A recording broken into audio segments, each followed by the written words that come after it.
So I made a pretty big claim in this week's episode of Everything Entrepreneurship, the podcast, where I compared W-2 versus 1099. Basically how companies are quietly transitioning from employees to contractors. And I specifically said that this week I was going to do a full breakdown, deep dive video. So here we are. And in this specific video, I'm going to go much deeper and I'm going to break down not only the logistics and the numbers of how it can actually be profitable, but I'm also going to show you exactly how you could potentially negotiate this for yourself. I got my iPad right here, so I'll be drawing on the whiteboard, right around somewhere here. I'm gonna put it up. And before we begin, I have to say thank you again to everybody that's been supporting and watching the video, but even more so to the people that are commenting and subscribing. I'm serious when I say I'm trying to build a community, and I really feel it. So as you guys keep on giving back to me, I'm gonna keep giving to you. So with that being said, all right, let's get to it. So in the episode, I was talking about a person making $50,000 applying for a position in marketing for $65,000. I'm going to up the ante. We're going to say they're going after an $85,000 position. Like I said, I'm going to break down both what they would get paid, what the employer would have to pay out, and how it would look as a 1099 vendor, contractor, business, and how to negotiate it for yourself. So if we take a 50K where they're at, bi-weekly, they're looking at about $1,900 before tax. After tax, they're about, let's just say $1,500. And we'll just keep it easy math for right now. We're not going to include any health insurance or taxes, anything like that. So that means per month, they're making $3K. Also, to preface, my handwriting is horrible. It's not bad, it's actually horrible. So I'm going to do my best, as I don't use the whiteboard that often. I use pen and paper. That doesn't make it any better, but just had to preface so you know. So right now they're making $3K a month and they need to make more, right? The position they're going after, let's just say, is a marketing specialist. The marketing specialist for that company requires 5 things. Let's say they want them to do email. Let's say they want them to do social media. Let's say they want them to handle their events. Let's say they want them to do overall strategy. And number 5, let's say they want them to do their actual analytics, right? So they want 5 things from this person for $85,000. Oh, 85K. That's the name of the game. Now let's break down how much they actually get. So $85,000, we're looking at bi-weekly, they're getting paid about $7,000 before tax, right? So 85K divided by 26 is about $7,000. When you, $85,000 a month is about $7,000 roughly. We break that down because that $85,000 is biweekly, not monthly. They're looking at about $3,200 every 2 weeks, right? Now with that $3,200, you're going to take out again, like around like 20% for taxes, and you're left with about $2,600. If they were to have health insurance come out or any other benefits, let's just say they go down from $2,600, which is their gross, down to $2,250, right? And that's every 2 weeks. So that means times 2, they're making $4,500, right? Per month. Boom. All right, now let's look at what the employer is actually paying out, because it's not just that $4,500. It's not just that $7,000 a month to have that employee. So basically you got payroll tax, you got health insurance, typically 401k, and you have, let's say, other benefits, right? Payroll tax is anywhere from like, I don't know, like 7 to 10%. Health insurance, let me just break these off. Health insurance is anywhere from like 10 to 15%.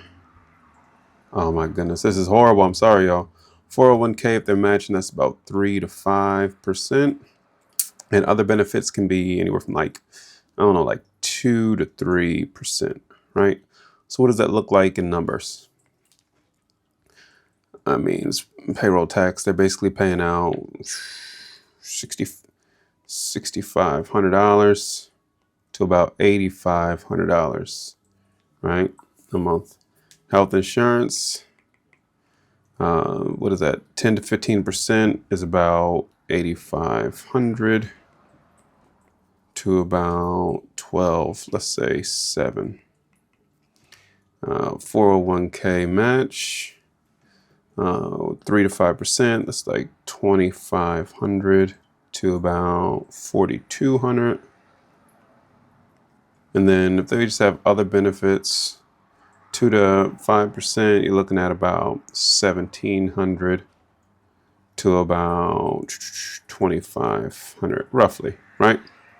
So what does that tell us? That means on the low end and the high end, they're paying out per year about 104K on the low end and about 113K on the high end. If we split the difference and just say 108K for that $85,000 salary that they're willing to pay, this person for a marketing specialist, they're willing to put out about 108K, right? If we divide that by 12, 108K divided by 12, you get about $9,000. $9,000 is double $4,500. So whereas you're probably taking home about 45, what it's costing them to have you there is a solid 9,000. And obviously, if they're hiring for that position, it has to make sense for them, and they're making much more than that. But this is a solid just look at what you would be getting compared to what they'd actually be putting out. You'd be surprised how many people honestly think the gross is all the employer has to come out of pocket, when that's just not true. So if we're just going to use 4,500 as our base mark here, and we're going to use 9K as their base mark here, let me clear this screen, clear page. Cool. So we got $4,500 that we need to surpass, and we don't want to go over that $9,000 that they know that they're paying out, right?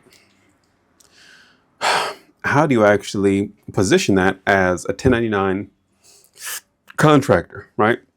Now this part, or actually before we negotiate, I want to break down a little bit deeper so you can see how, or if it would even be profitable for you, right? Now, doing this for one person might be, depending on your lifestyle, might be profitable. When you add on more people, that's when we really truly get into the full entrepreneurship business realm, right? So if we take option number 1 and option number 2, first we got to figure out what we would charge them. 5, 6, 7, 8, 9, 10, right? These numbers right here are basically dictating how much money you would charge them to do the role of marketing specialist to accomplish those 5 things, right? Now, again, this is where I'll diverge from most people.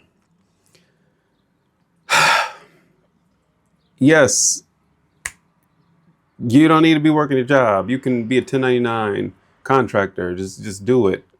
Saying just do it is setting you up for failure. There's only about 3 to 5% of people that can follow this, like pound for pound, and just go out and do it. Objectively, not considering what happens if this happens, or I fail. If it's not, they'll just do it and they'll make it happen. The other 95, 97% are going to struggle. So it would be in bad faith of me to not break this down and give a deeper layer of truth to go along this deep dive. So what you charge, and this isn't a pricing video, but if we're looking at this scenario, what you charge is going to be contingent on the value you can basically guarantee that you're going to give back to them, right? Now, myself, my marketing company, hey, I can't do anything for less than $5,000 a month. Can't really get us to move unless it's super advantageous to us, But just looking at this example company, we're probably going to be like around here, this 8, 9, 10. But we have not only the proof to back it up, the results, we can do it. For a person that's just starting out, you might want to look at this 4 to 6 range, right? Or this 3 to 6 range. Now, when I say charging $3,000, $4,000, $5,000, $6,000, does that mean that you're not good at what you do? No, you could easily be amazing at what you do in your current position, making your company plenty of money. But most people, when they start out, they might lean a little bit more towards, oh, I could charge $1,000, $2,000 a month. Remember why you're getting into entrepreneurship. Remember why you're considering this, not just because we understand this year alone, businesses laying people off, businesses going bankrupt, closing their doors, AI is coming. You can't allow that pressure to change who you are and how you move. We're moving strategically. We're ahead of the game. So I want you to consider that in this example, right? For this, I'm going to just say we're going to choose $5,000, but you can't charge somebody $5,000 if you're not good at what you do and you can't get them to work. Many times people are sold, especially people that are getting into entrepreneurship, they're sold, you can easily just make $10,000 a month, get a contract and get somebody else to do the work.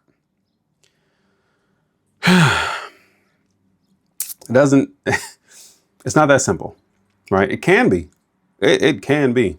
Believe me, I've had a business where I've literally started, got the check, outsourced, and just managed the difference, So I can speak from experience when saying, though it can work, that's not the best long term, right? We're building businesses. We're not doing this for a short win. We're doing this for long term.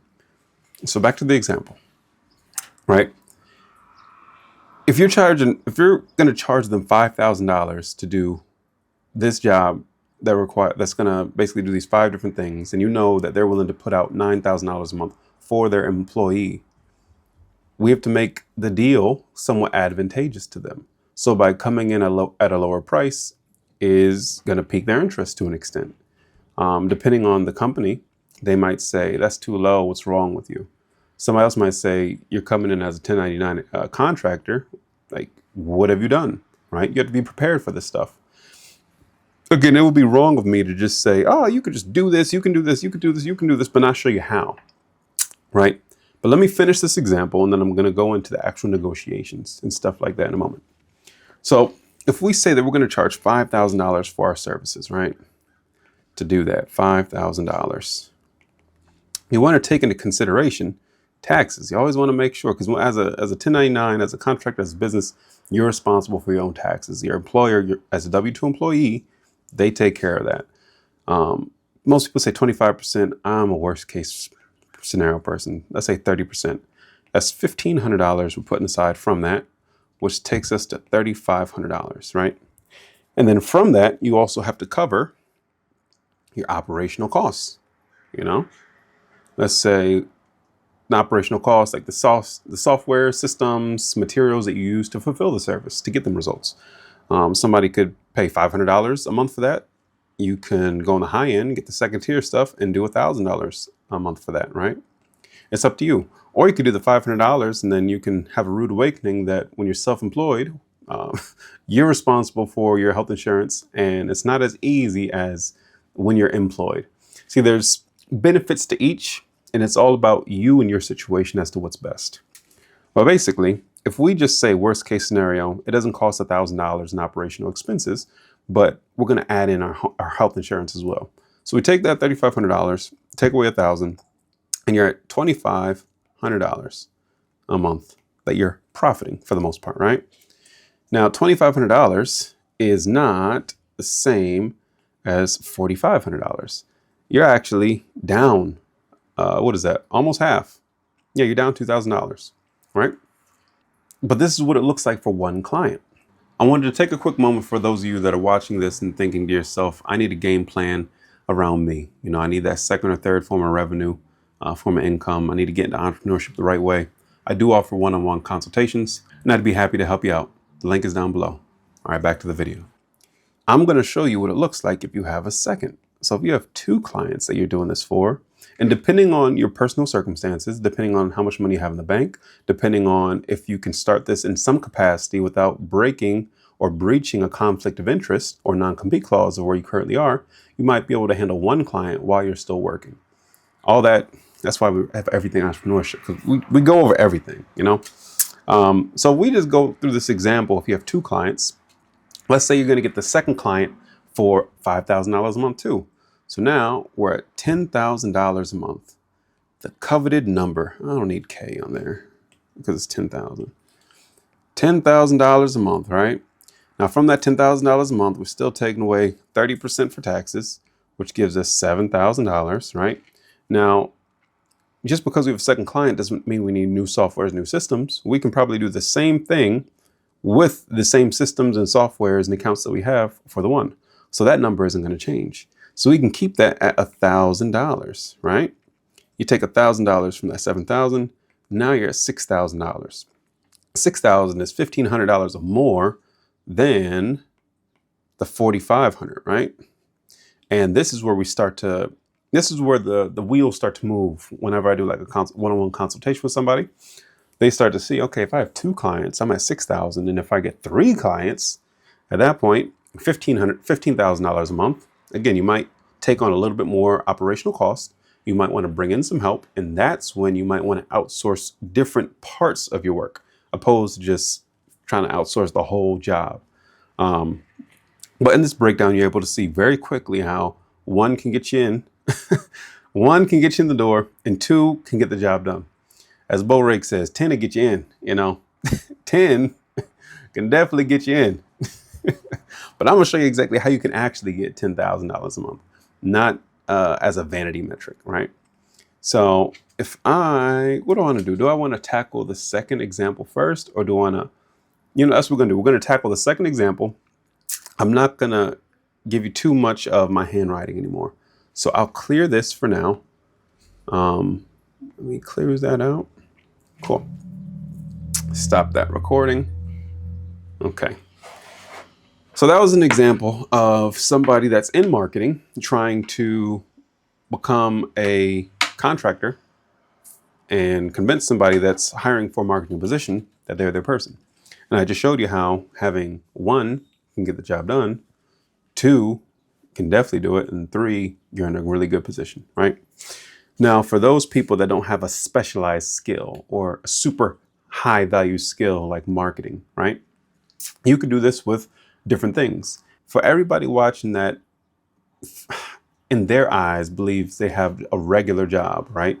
So these are the people that might just be in customer service, have managerial or supervisor experience. If they've been project managers, if you're in HR, listen to this, right? Especially, I think the only prerequisite to this example is going to be some sort of managerial experience. That'll help you a lot. So whereas the marketing example was a specialized skill, this is just a very broad and open thing. I'm referencing this from an actual example. So if you have one of those 4 positions, I'm going to show you another way that you can become a 1099 contractor, right? So first, let's break down the 3 most common highest expenses for a company are office and operational overhead, marketing, and payroll and labor costs. The example I just gave you helped a company with their marketing. This one is going to help a company with their payroll and labor, right? Now, this example was ideal for any type of company that is somewhat in sales or just has high turnover, right? You just saw the amount of money a company is investing each time they bring somebody on. Many times if somebody is in and out, like within the first 30, 60, 90 days, they're losing more money than what the person probably made them back. And that's a loss for them. That's why you want to keep retention high, right? So finding companies like real estate brokerages, tech startups, like recruiting and staffing agencies, call centers, insurance brokers, solar companies, you can approach them and say, hey, allow me to do your onboarding and hiring for new salespeople. By outsourcing to you, they take off their plate the responsibility for the system of onboarding and hiring personnel. And by doing that, they're quote unquote saving money. And you can charge either a monthly retainer, anywhere from $2,000 to $5,000 a month, or you can do a per person hired basis, anywhere from $300 to $500 per person. And from that, you can see how it adds up, right? Now, the first example being a specialized skill, marketing, that you would probably go to somebody that's hiring for that position to have a conversation, to interject yourself, during their hiring process.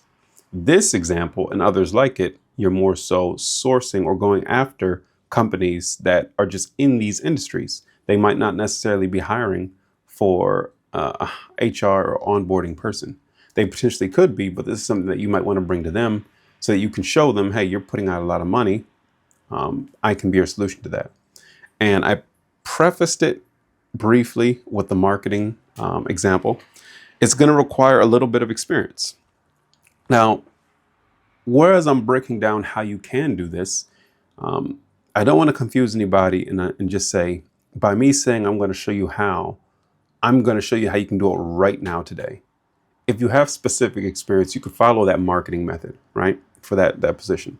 For something like this, you might have to actually build a skill so you can be valuable to somebody, so you can be valuable to a business. And that's something that people in this era just don't like, right? And granted, I'm part of it too. The microwave era, want everything right now, right now, right now. But I challenge you to recognize where you are, acknowledge what's to come, and understand what an investment in yourself would be.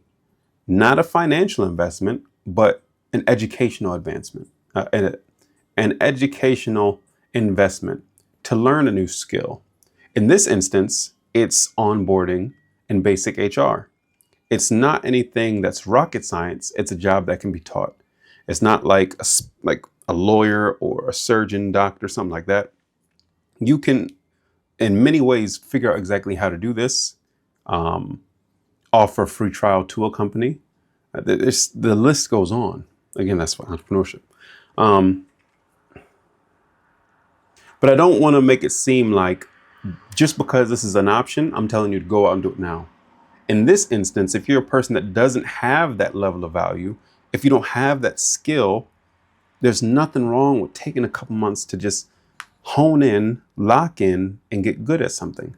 Because by doing that, you're going to separate yourself from all these other people. It doesn't matter who you follow. Alex Hormozy is like always preaches this. It's like by outworking everybody else or just applying yourself to a certain extent, you're already better than 99% of people. And it's so true because most people are lazy and most people are going to fail. But I don't want that for you, right? So though I didn't break this one down with the whiteboard, I do want to get into how you can actually negotiate something like this potentially for you if it matches, right? Because this is supposed to be, these deep dive videos are supposed to be like a 10-minute video. Look at it. This is crazy. But I'm having fun, you know? I like going deep. You feel me? Okay, KJC. Okay, KJC, you got me. If I get one client, if I get two clients, that's cool. But how do I negotiate that? Well, I'm going to tell you. First things first, you have to have confidence. There is a bit of timing as well as a bit of persistence. Actually, no, not persistence, perseverance required, right? This is not ideal for somebody that has no job and is looking for a job, because the added pressure that's going to be on your back and your subconscious is going to wane on you, that you might not be able to have the level of conversation that you want to have if you already have a job or if you already have a position. You're able to negotiate from a different point of view when you already have a level of certainty and security with your consistent paycheck, right? The person that's making $50,000 a year could be paying the bills, right? They don't necessarily need to quit that job to be unemployed to then try this. What they can do while they're at their job, they can test the waters. They can look at the field. They can see, all right, these 10 different places are hiring for marketing specialists. I'm going to see who I can actually have a conversation with, who's open-minded, because that's going to be what it requires. As of right now, I'd say smaller and mid-sized businesses are most receptive to this because, one, they have less bureaucracy and it's easier to reach the owner, the COO, if they have one, or head of HR. Typically, if they're making less than like $20 million, they're typically hungry and want to figure out what's the best way to not only cut costs, but to make more money. And this would be a great option for somebody like that. Bigger companies and corporations are going to be a little bit more hesitant to this because there's not only so much bureaucracy, but things are pretty much set in stone. These are our policies, these are procedures. If it's outside of that, we can't do it. Though, as times are changing, I believe bigger companies and conglomerates are going to have to appease to this. They have to bend the knee. You feel me? So, in this instance, we're going after these small and medium businesses, and we're trying to find a way to stand out because it's already hard enough to get a response when you're submitting resumes for a job. It's even harder if you give them a pattern interrupt for something that they weren't expecting. So there's two different ways you can go about this. One is to just go completely left. You can just reach out via phone, email, or if they're local, go in person. And you can say, hey, I see that you're hiring for this position. I want to have a conversation with somebody in HR, the owner, a decision maker, as to a different possibility that would be more beneficial to your company. I'm not going to say 9 times out of 10 because I don't have any actual statistics, but more often than not, people are going to be hesitant, especially if you reach a receptionist or something like that. That's why it's really key and crucial how you strategically can get to that decision maker, the HR person, the owner. Because by the time you get to the owner, again, if they're hungry, that's why you got to do your research. They're going to be open to it. About what are you talking about? Or the other option, you can do it traditional. You can submit a resume to those 10 different companies. And upon getting an interview, at that point, you say, hey, I know I followed your procedure under normal circumstances, and I submitted my cover letter and resume, but I actually want to offer a different route or a different possibility. Are you open to negotiations? Most people are going to be caught off guard. And they're going to say, what kind of negotiations are you talking about? In that instance, you're going to say, hey, this position is for a W-2 employee to do this full job description. I'm willing to offer that, but as a 1099 contractor, and you're going to be able to get boom, boom, boom, boom, boom, right? You're going to basically lay out everything. If you get the interview and you do this, it's bold. Don't get me wrong. What I'm saying is bold. It's brazen. You feel me? But you need to be prepared to get the best chances for this to work out for you. You want to not only go in there with a plan, but you might actually want to show like why you're different, because that's the first thing that's going to go through their mind, whether you go left, phone call, email, in person, or if you get to the interview and you say, hey, I know that you're putting all this time and energy into finding this person for this position. Instead, hire me. I'm my own identity. I'm a business. I'm a contractor. I'm a vendor. The first thing they're going to say is, why should we choose you? And the best thing you can do is be prepared for that and show them.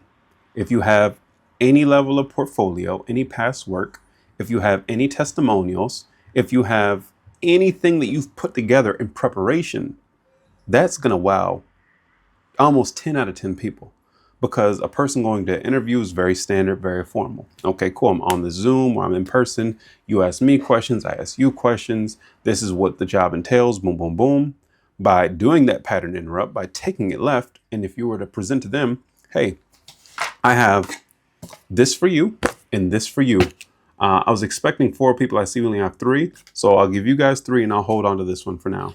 The difference is this. And you basically go over their job description and what you can do for them, right? And if you really, see, I'm giving away the sauce. I'm giving away the KJC sauce, but that's what I do. I provide value. So I'm not holding back. I'm giving away the farm, as they say. The best thing you can do is to also go in there with some pre-made assets after doing a little bit of market research on the actual company. Now, you don't want to get too ambitious and you don't want to be too vanilla. Because if you're too ambitious and you give them something that strays a little bit too far away from what they currently do, subconsciously it can be in their mind, that's cool, I love this, but at the same time, it's a little too much. You don't want to do that. But at the same time, you don't want to show them something too basic, because at that point, they compare it against what they already have and they start saying, that's all you got. So you want to find that nice middle ground. That's why it really does take doing a little bit of research beforehand. You don't have to take hours, but dedicate at least a solid hour. And then from there, another hour or 2 to prepare for it, right? Now, Again, by doing this work, you're separating from everybody else. If we're trying to make $10,000 a month, we're going to earn $10,000 a month. And the best way you can do that is to show I'm your guy, I can get the job done, and I can get you results. Especially in marketing, people that are new to marketing always think, oh, marketing is just an expense. Marketing is an asset. Like you're putting money in, you're putting $1 in to get $3 back, putting $1 in to get $1.20 back, right? But the back and forth is really going to be contingent on you, your comfortability level, and the confidence that you have in there, right? One of the main reasons why I said it's good if you already have a job, because it's not the end of the world if they say no. Now, everybody's human. If you hear a no, you're going to be like, oh, dang, they said no. Why? What was wrong with me? But at the same time, nothing necessarily has to be wrong with you. It's just not the right fit. And then you also have to be open to saying no to them if it doesn't feel like the right fit. Because once you're obligated to do something, once you're obligated to a company, you have to deliver.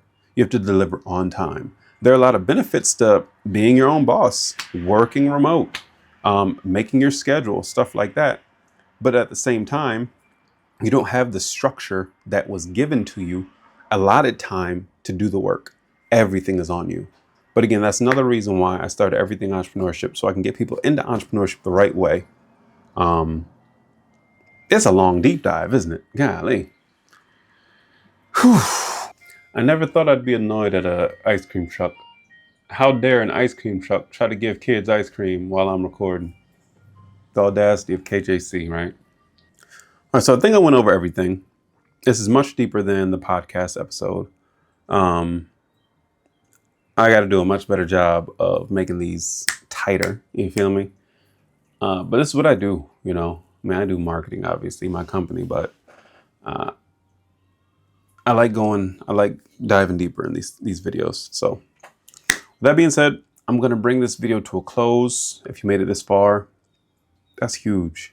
You got more going than you the most if you made it this far. I want to say thank you again.